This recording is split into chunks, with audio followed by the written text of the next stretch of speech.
जय शंकर जय गोविंद। न त्वेवाहं जातु नासं न त्वं नेमे जनाधिपः न चैव न भविष्यामः सर्वे वयमतः परम्। भगवान श्री कृष्ण अर्जुन के प्रति श्रीमद् भगवद गीता के परम पावन संदेश को बताते हुए कह रहे हैं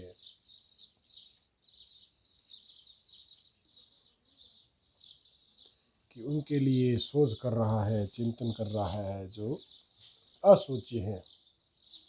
पंडित जन तो उनके लिए भी चिंता नहीं करते जिनके प्राण चले गए हैं अथवा चले जाने वाले हैं।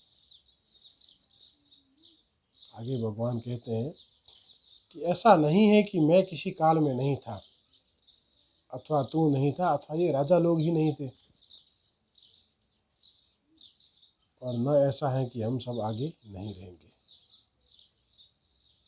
न त्वे वाहम जातु नासम न त्वं नेमे जनाधिपः न त्वं न अहम न इमे जनाधिपः। जन अधिप, जनों में अधिपत्य वाली बुद्धि वाले लोग यानी राजा। राजा शब्द का प्रयोग नहीं किया है भगवान ने। भगवान ने किस शब्द का प्रयोग किया है? जनाधिपः, जन के अधिपति। जो जन के आधिपत्य की भावना रखते हैं वे जनाधिप हैं। हम सब क्या है? हम सूक्ष्म चिंतन करके देखते हैं कहीं न कहीं हम सभी जनाधिप हैं। हमारे पास में जन का आधिपत्य है अथवा नहीं, जन का आधिपत्य करने की सामर्थ्य हम में है अथवा नहीं है, अथवा जन हमें अपना अधिपति स्वीकार करता है अथवा नहीं, पर हमारे भीतर की भावना क्या है? हम किस भावना से भावित हैं? इस जन के अधिपत्य की भावना से हम कितना मुक्त हैं? अर्जुन भी जन के अधिपत्य की भावना से ग्रसित है। इसीलिए भगवान इस शब्द का उपयोग करते हैं, जनाधिपः। साथ ही भगवान कहते हैं कि ऐसा नहीं है कि किसी भी काल में मैं नहीं था, तू नहीं था, अथवा ये जन में अधिपत्य वाली बुद्धि धारण करने वाले लोग नहीं थे किसी भी काल में। अर्थात जब से सृष्टि बनी है तब से अब तक जिस समय चर्चा चल रही है उस समय तक हम सब थे, अलग अलग रूपों में थे, अलग अलग देह में थे। हमारी स्मृतियां नष्ट हो चुकी है। वहाँ तक तो ठीक है कि हम जब से सृष्टि बनी है तब से अब तक हम थे। अब जो प्रभु कह रहे हैं ना, न चैव न भविष्यामः सर्वे वयमतः परम्, और ऐसा नहीं है कि आगे हम सब नहीं रहेंगे, यानी आगे भी रहने वाले हैं। मनुष्य की वृत्ति का श्री कृष्ण ने कितना सुंदर आकलन और अनुमान किया है। कृष्ण जानते हैं कि आने वाले युग के लोग और कृष्ण के समय के तात्कालीन काल के लोग कैसे थे। किसी की भी आसक्ति अथवा आस्था ब्रह्म परमात्मा अथवा मुक्ति में नहीं थी। हम सब किसी भी काल में नहीं थे ऐसा नहीं है। अर्थात जब सृष्टि बनी है तब आत्माएं परमात्मा से निकली हैं, अलग अलग देह धारण करती हुई यहाँ तक की यात्रा व्यतीत करती हुई आ रही है। सृष्टि के आरंभ निर्माण काल से अब तक जिसने भी मुमुक्षत्व की उपलब्धि की है, जो मुमुक्षु हो गए हैं, जो परमात्मा के मार्ग के पथिक हो गए हैं, वह तो नई नई देह धारण करके मृत्युलोक की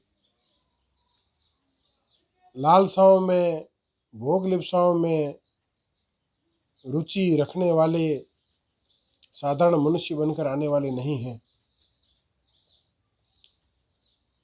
उनकी तो मुक्ति हो चुकी होगी, अथवा ऐसी स्थिति में होंगे जिनका पथ मुक्ति की तरफ जाता है, जो युद्ध भूमि में खड़े हैं, कुरुक्षेत्र कर्म भूमि में खड़े हैं, और धर्म क्षेत्र कर्तव्य भूमि में खड़े हैं। वह निश्चित रूप से मुमुक्षु आत्माएं नहीं है। इसीलिए जन्म जन्मांतर से देहांतर करते हुए यहाँ तक चले आए हैं। इस तथ्य को लक्षित करते हुए श्री कृष्ण कहते हैं कि ऐसा नहीं है कि किसी काल में हम नहीं थे। पर अब जो भगवान कह रहे हैं ना कि ऐसा नहीं है कि आगे भी नहीं रहेंगे, ऐसा भी नहीं है, यानी आगे भी रहने वाले हैं। यानी वर्तमान में भी हमारी बुद्धि में, हमारी धी में, हमारी मति में, हमारी धारणा में, हमारे विचार में, हमारे संकल्प में, हमारे उद्देश्य में अभी भी मुमुक्षत्व नहीं है, मोक्षाकांक्षा नहीं है, मुक्ति की कामना नहीं है। आज भी हम जनाधिप, जन पर आधिपत्य रखने वाली बुद्धि से ग्रसित हैं। यही हमारे सारे दुखों का, मानसिक व्याधियों का कारण है। यही संसार के चक्र में उलझे रहने का कारण है। इस अभेद्य चक्रव्यूह में हम इसलिए फंसे हुए हैं कि हम इस चक्रव्यूह को भेदन करना नहीं चाहते हैं। ऐसा नहीं है कि हम भेदन करना नहीं जानते हैं, हम इस चक्रव्यूह का भेदन करना जानते हैं, पर हम इस संसार रूपी चक्रव्यूह का भेदन करना नहीं चाहते हैं। इसलिए हम इस संसार रूपी चक्रव्यूह में फंसे हुए हैं। श्री कृष्ण भांप लेते हैं कलयुग के जीवों के मन का भाव, इसलिए कहते हैं कि आगे भी हम रहने वाले हैं। सीधा और स्पष्ट, कोई आशंका नहीं है, वक्तव्य है, स्पष्ट वक्तव्य है। सर्वे वयमतः परम न चैव न भविष्यामः, सर्वे वयमतः परम। क्या करना है, कृष्ण की बात को ही सही रखना है, वो तो सही है ही। हमको वह मुमुक्षु बनना होगा। महाजनों गतः स पंथः, हमें उन महापुरुषों के मार्ग की तरफ, हम उन महापुरुषों के मार्ग का अनुसरण करते हुए उनके द्वारा अर्जित किए हुए लक्ष्य की तरफ बढ़ना ही हमारे लिए श्रेयस्कर है। वशिष्ठ, विश्वामित्र, विश्वामित्र कौन है? जनाधिप, जनों के अधिपति, शासक हैं, राजा हैं। भगवान परशुराम जी के दादा हैं, महान पराक्रमी क्षत्रिय हैं।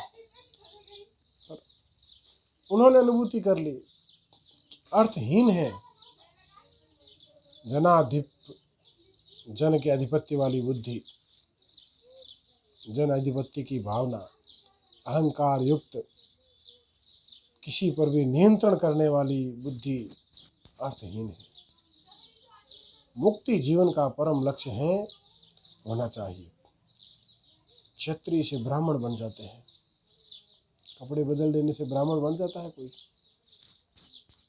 चरित्र बदलना पड़ता है, चरित्र बदलना पड़ता है। तपस्या करते हैं, कई मेनकाएं आती हैं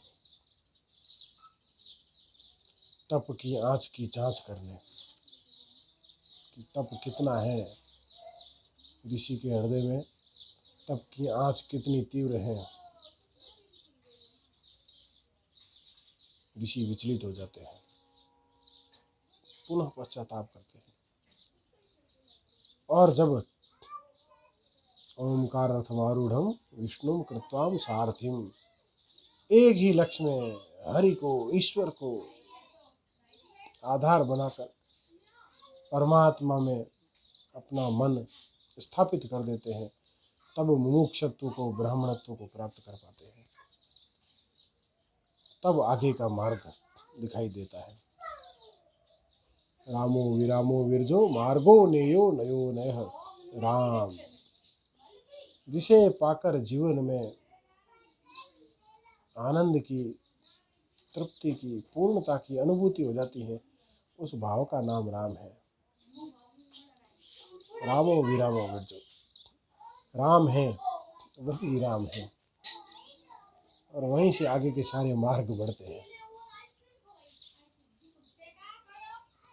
बिना राम के कोई काम नहीं है, कोई मार्ग नहीं है।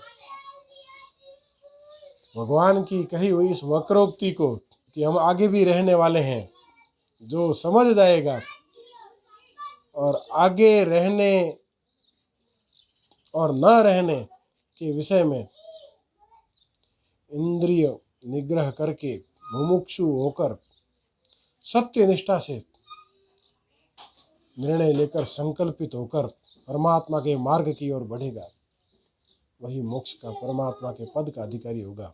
अन्यथा जन पर आधिपत्य वाली, अहंकार उत्पन्न करने वाली बुद्धि सदैव इस मनुष्य को इसी मृत्यु लोक में भटकाए रखेगी, जिस लोक में जब से सृष्टि बनी है तब से अब तक हम भटक रहे हैं, और तब तक भटकते रहेंगे जब तक परमात्मा के पथ का अनुगमन नहीं कर लेंगे।